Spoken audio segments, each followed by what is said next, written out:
we expect government expenditure to increase over the medium to long term. It will be driven mainly by three areas. First, healthcare. I spoke earlier of our significant expansion of the healthcare infrastructure, such as the increase in public hospital, community hospital, and nursing home capacity by 2020.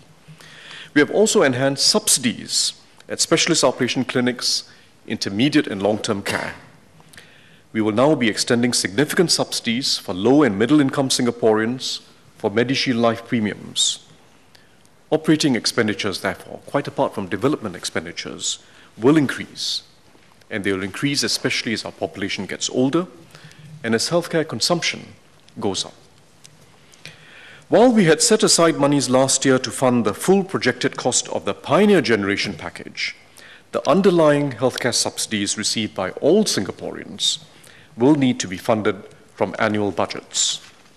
Altogether, healthcare spending is expected to rise from over $9 billion in 2015 to over $13 billion in 2020. It will continue to increase beyond this decade. Second, improvements to our public transport. As the Senior Minister of State for Transport has just stated this afternoon, about $14 billion has been deployed to the public transport system over the past 5 years, and another $26 billion has been committed for the next 5 years. Third, the development of Changi Airport T5. This will be a major outlay for the government over the next 10 to 15 years. It is right and prudent to set aside monies today for this large investment while we have the resources to do so. We will therefore set up a new Changi Airport Development Fund and make an initial injection of $3 billion into the fund. This can be topped up subsequently when our fiscal position allows. The total cost of developing T5 is much larger than $3 billion. It's a very significant sum. Our spending on healthcare, public transport, and Changi Airport will be complemented by other essential expenditures, such as enhanced domestic security and the rejuvenation of our neighborhoods. We are also spending more through education and skills future to build up the human capabilities that we need for the future and to develop every Singaporean's potential. Together, these initiatives will enhance the quality of life in Singapore and develop sustainable competitive strengths for our economy and jobs.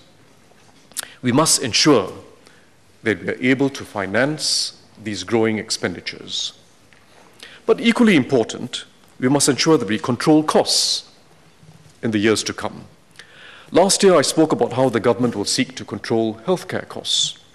As we embark on large infrastructural projects, we are also placing great emphasis on optimizing project design and cost efficiency. Overall, we must spend judiciously, achieving value for money and providing subsidies to Singaporeans in a fair and targeted manner.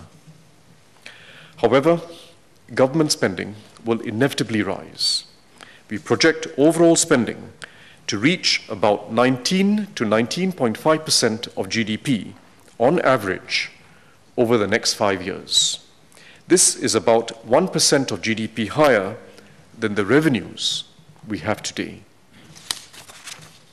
It is therefore necessary that we take steps now to strengthen future revenues, to put Singapore on a firm fiscal footing for the rest of this decade. Our philosophy is first to sustain a vibrant economy that will help to improve Singaporeans' lives. Keeping our economic vitality is central to our social strategies so that we have fruits to redistribute and to share to make ours an inclusive society. Second, we should have a fair and equitable system of taxes and benefits.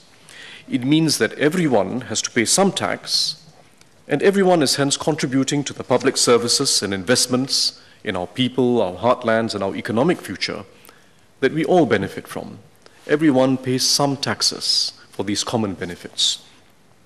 The majority of Singaporeans do not pay income tax, but they pay GST. While everyone contributes something for a better Singapore, those who are better off should contribute more.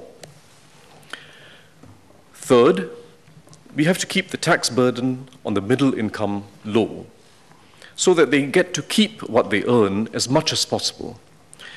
In several advanced countries, taxes on the middle income are much higher than in Singapore in order to fund higher social benefits, not just for the low income, but often for everyone else, including the upper middle income and the rich. Our philosophy is to keep the burden on the middle income low and target benefits at the most important needs of the poor and the middle income groups. Taken overall, this is a better deal for middle income households. Hence, we have designed our system such that we have lower overall taxes than most countries, but nevertheless maintain a highly progressive regime. The high-income group makes a significant net contribution to the system, which enables the lower-income group, in turn, to get significantly more benefits than the taxes they pay. So a significant net transfer to the lower-income group coming out of a significant net contribution by the higher-income group. I've spoken in the past few years about the need to build up our revenues, but to do so in a way that keeps our system of taxes and benefits as a whole progressive. The system as a whole, GST, income tax, property taxes, everything added together has to be fair and progressive. Our first move was to make our property tax regime more progressive. In Budget 2010, we moved from a flat owner-occupier tax rate for residential properties and introduced progressive tax rates, which tax properties with higher annual values more. In Budget 2013, to further increase progressivity, we added more tiers of tax rates, and we also introduced progressive tax rates for non-owner-occupied residential properties. These changes were made over 2 years, with the latest tax rate schedule taking effect from 1st January 2015. I will now make a further adjustment in our system, which is to raise the personal income tax rates of our top income earners. It will take effect in the year of assessment 2017. We have a competitive personal income tax regime, much lower than most countries. It is also, as I've explained, a progressive system. The top 10% of our taxpayers pay slightly over 80% of personal income taxes. Nevertheless, we have been making our income tax regime more progressive in recent years.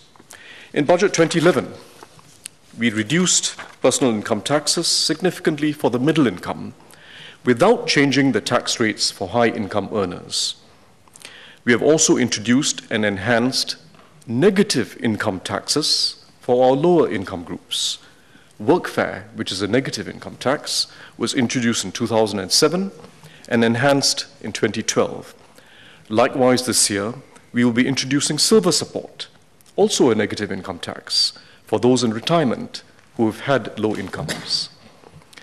It is fair that this enhanced support for those with low incomes should come chiefly from revenues contributed by the high-income group. Those with higher incomes have also been seeing stronger growth in incomes than the average Singaporean in recent years. We've considered this carefully and concluded that there is a need to increase slightly our top marginal income tax rate. I will raise the marginal tax rates that affect the top 5% of our income earners. I will raise the top marginal rate by 2 percentage points from 20% to 22%. That's for the highest income earners, those with chargeable income of above $320,000. I will also make smaller adjustments that will raise income tax for others in the top 5%. It will apply starting with income earned in 2016 and on taxes to be paid in 2017. This tax increase for high-income earners will enhance progressivity and strengthen future revenues. This is a calibrated move. We have assessed that it should not significantly dent Singapore's competitiveness.